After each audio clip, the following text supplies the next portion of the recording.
Hello students, this class is for BEd second year.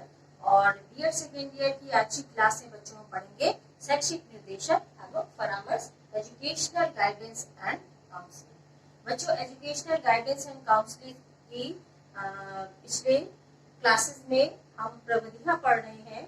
निर्देशन की प्रविधियां कौन कौन सी होती है, जिसके अंतर्गत हम लोगों ने निरीक्षण प्रविधि पढ़ा और साक्षात्कार प्रविधि अब हम पढ़ रहे हैं। तो साक्षात्कार प्रविधि में हम साक्षात्कार प्रविधि के गुण को जान चुके हैं कि साक्षात्कार प्रविधि में कौन कौन से गुण होते हैं, उसके कौन कौन से लाभ होते हैं। आज की क्लास में बच्चों हम जानेंगे कि साक्षात्कार प्रविधि के कौन कौन से दोष होते हैं। देखिए, अगर गुण है तो दोष निश्चित होंगे, लेकिन साक्षात्कार प्रविधि में गुण की अपेक्षा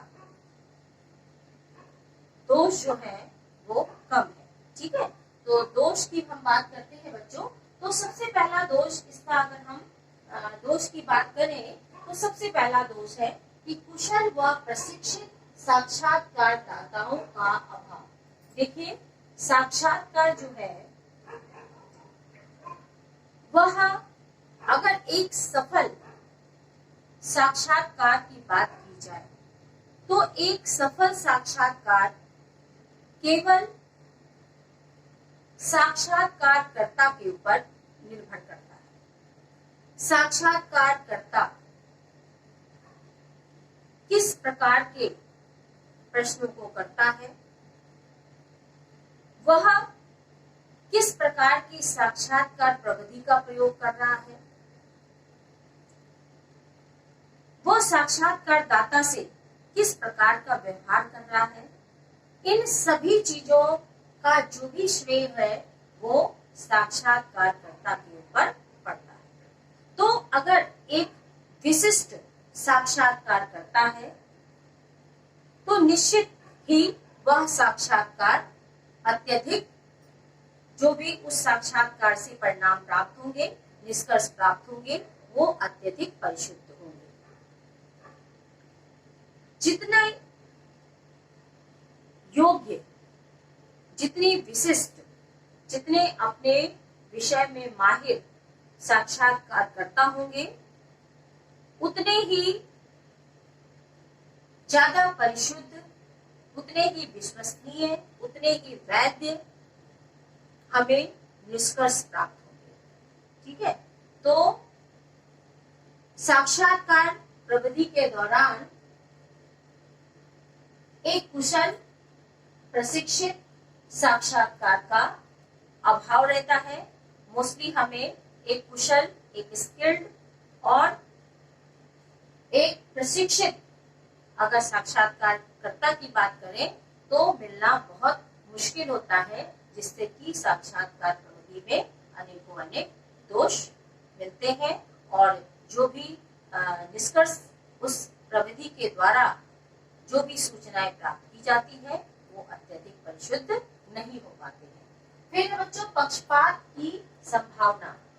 देखिए, इसमें साक्षात्कार प्रविधि में साक्षात्कारकर्ता और साक्षात्कारदाता दोनों ही आमने सामने बैठ करके वार्तालाप करते हैं, उद्देश्यपूर्ण वार्तालाप करते हैं, बातचीत करते हैं।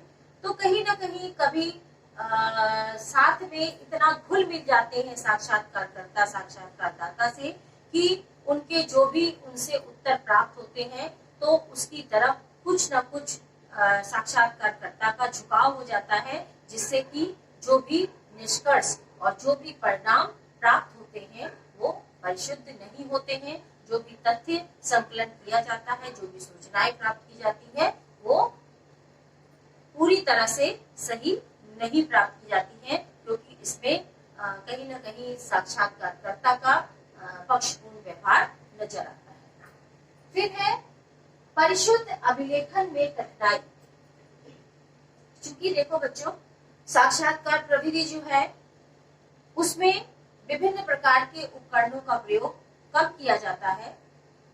थोड़े बहुत उपकरण का प्रयोग किया जा सकता है, बाकी हर चीज बातचीत पर निर्भर करती है, वार्तालाप पर निर्भर करती है, अनुसूची पर निर्भर करती है, प्रश्नावली पे निर्भर करती है और निर्धारण मापनी का प्रयोग किया जाता है। उपकरण वगैरह जगह टेप रिकॉर्डर है, ग्रामोफोन है और भी दूसरे जो भी टेक्नोलॉजी है उन सब का प्रयोग कम किया जाता है, जिससे कि यह प्रविधि जो है स्मृति पर आधारित हो जाती है। साक्षात्कारकर्ता यह कोशिश करता है कि जो भी बातचीत हुई है, जो भी वार्तालाप हुई है, जो भी विशिष्ट उद्देश्य को लेकर के साक्षात्कारदाता से बातचीत हुई है, उन सभी को अपने दिमाग में संजो कर रखता है। और ऐसा हो जाता है, कभी कभार ऐसा हो भी जाता है कि कुछ चीजें दिमाग से निकल जाती है साक्षात्कारकर्ता के, तो इसीलिए जो साक्षात्कार विधि के द्वारा, प्रविधि के द्वारा जो भी निष्कर्ष प्राप्त होते हैं, जो भी सूचनाएं प्राप्त होती हैं, जो भी तथ्य प्राप्त होते हैं, वो हम ज्यादा विश्वसनीय और वैध उनको नहीं मानते हैं, क्योंकि कई चीजें, कई तथ्य ऐसे होते हैं, कई सूचनाएं ऐसी होती हैं जो साक्षात्कारकर्ता के दिमाग से विस्मृत हो जाती है। ठीक है। खर्चीली प्रविधि, तो परिशुद्ध अभिलेखन में कठिनाई होती है। वही जब हम उसका रिकॉर्डिंग तैयार करते हैं, जब हम उसको रिकॉर्ड करते हैं या जब हम उसको रिपोर्ट तैयार करते हैं, तो कई चीजें विस्मृत हो जाती है साक्षात्कारकर्ता के दिमाग से, तो सही से अभिलेखन उसका नहीं हो पाता है। फिर यह एक खर्चीली प्रविधि है। देखिए, अगर छोटे समूहों का साक्षात्कार किया जाता है या फिर अल्पकालिक साक्षात्कार की बात करें, तो अल्पकालिक साक्षात्कार में खर्च कम लगता है। लेकिन बच्चों, जब हम दीर्घकालिक साक्षात्कार की बात करते हैं, जैसे मान लीजिए किसी अनुसंधान से संबंधित कोई साक्षात्कार है जो महीनों चलता है, हफ्तों चलता है, तो उसमें कहीं न कहीं खर्च बहुत अधिक होता है। फिर है सौहार्दपूर्ण एवं मैत्रीपूर्ण संबंध स्थापना में कठिनाई। सौहार्दपूर्ण एवं मैत्रीपूर्ण संबंध स्थापना में कठिनाई। देखिए, ये जो साक्षात्कारकर्ता होता है बच्चों, वो ये कोशिश करता है कि साक्षात्कारदाता से एक मैत्रीपूर्ण संबंध बनाए, एक सौहार्दपूर्ण वातावरण बनाए। लेकिन सौहार्दपूर्ण वातावरण बनाना, मैत्रीपूर्ण वातावरण बनाना बहुत ही कठिन होता है, क्योंकि सभी साक्षात्कारदाता अपने अपने अलग अलग पृष्ठभूमि से होते हैं, अलग अलग जगह के होते हैं। दोनों, ना साक्षात्कारकर्ता साक्षात्कारदाता को पहचानता है, ना ही साक्षात्कारदाता साक्षात्कारकर्ता को पहचानता है। तो दोनों भी एक दूसरे के लिए अनभिज्ञ होते हैं, अपरिचित होते हैं, जिससे कि सौहार्दपूर्ण व्यवहार करना उनके साथ या मैत्रीपूर्ण व्यवहार करना या एक सौहार्दपूर्ण वातावरण तैयार करने में कहीं न कहीं साक्षात्कारकर्ता को बहुत कठिनाई होती है। फिर है बड़े अध्ययन क्षेत्र हेतु अनिर्णय। देखिए, छोटे समूह की बात करें, छोटे समूहों में साक्षात्कार प्रविधि का प्रयोग आसानी से किया जा सकता है।